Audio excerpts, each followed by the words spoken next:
Rosie Revere, Engineer by Andrea Beaty. That means she wrote the words. Illustrated by David Roberts. That means he drew all the pictures. Rosie Revere, Engineer. What's an engineer? I wonder. I think I know that an engineer makes things. I wonder what Rosie will make. This is the story of Rosie Revere, who dreamed of being a great engineer. In Lila Greer's classroom at Blue River Creek, young Rosie sat shyly, not daring to speak. She was a very quiet girl. I think she's here, see? She's so quiet.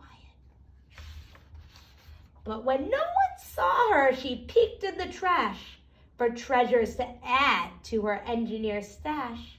And late at night, Rosie rolled up her sleeves and built in her hideaway under the eaves. She found things and made things just like we did. She found recyclables. Wonder what she'll make? Alone in her attic, the moon high above, dear Rosie made gadgets and gizmos she loved.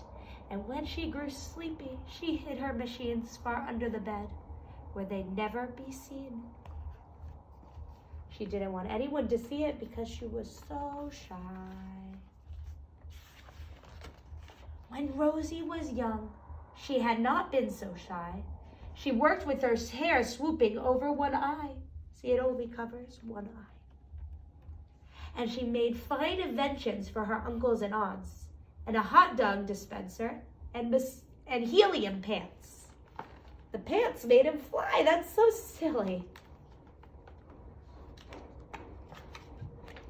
The uncle she loved most was Zookeeper Fred.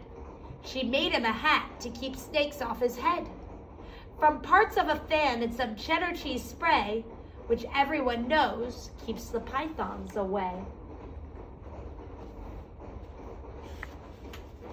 And when it was finished, young Rosie was proud. But Fred slapped his knee and he laughed out loud. He laughed till he wheezed, his eyes filled with tears, all to the horror of Rosie Revere. She was really upset that he was laughing at her. She stood there embarrassed, perplexed, and dismayed. She looked at the cheese hat, then she looked away. I love it, Fred hooted. Oh, truly I do. But Rosie Revere knew that wasn't true. She stuck the cheese hat back on her shelf, and after that day, kept her dreams to herself. She didn't want to share anymore because she was so sad. And that's how it went until one autumn day, her oldest relation showed up for a stay. Her great-great-aunt Rose, who was a true dynamo, who worked building airplanes a long time ago. She told Rosie tales of all the things she had done and goals she had checked off her list, one by one. She gave a sad smile as she looked to the sky. The only thrill left on my list is to fly. But time never lingers as long as it seems. I'll chalk that one up to an old lady's dreams. She really wants to fly. That night, as Rosie lay wide awake in bed, a daring idea crept into her head. Could she build a gizmo to help her aunt fly? Then she looked at the cheese hat and said, no, not I. But the questions are tricky and some hold on tight. And this one kept Rosie awake all night. So when dawn approached and red streaks lit the sky, young Rosie knew just how to make her aunt fly. She worked and she worked until the day was half gone, then hauled her cheese copter out onto the lawn. It's like a helicopter, but cheese, that's silly.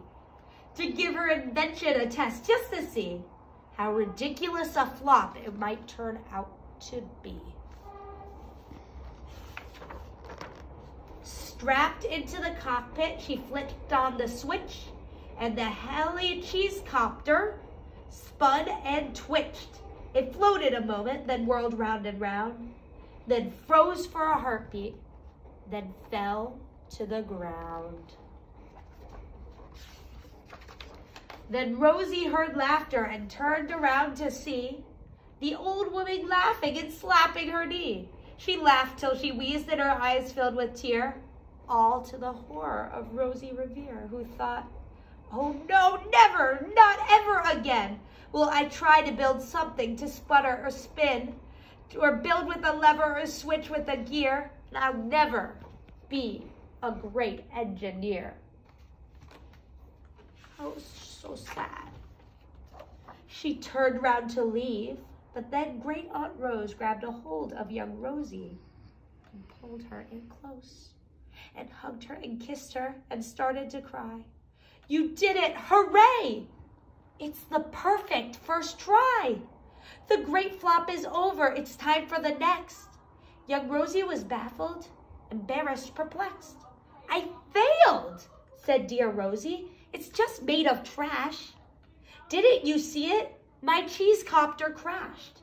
"Yes," said her great aunt, "it crashed, that is true. But first it did just what you needed it to do. Before it crashed, Rosie, before that, it flew."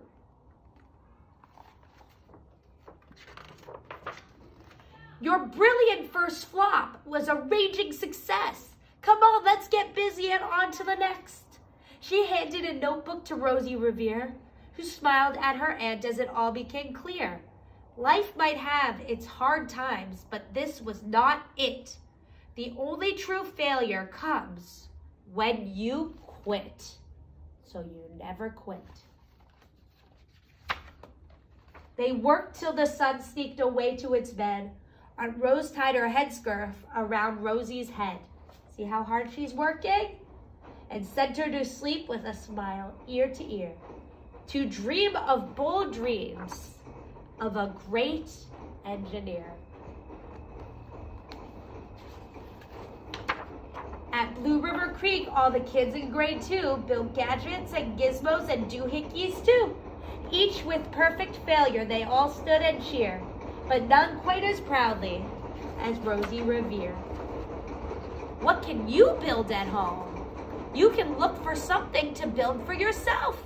You can use things that you find that you would throw out, like tubes, like bottles. What kind of gadgets and gizmos can you build?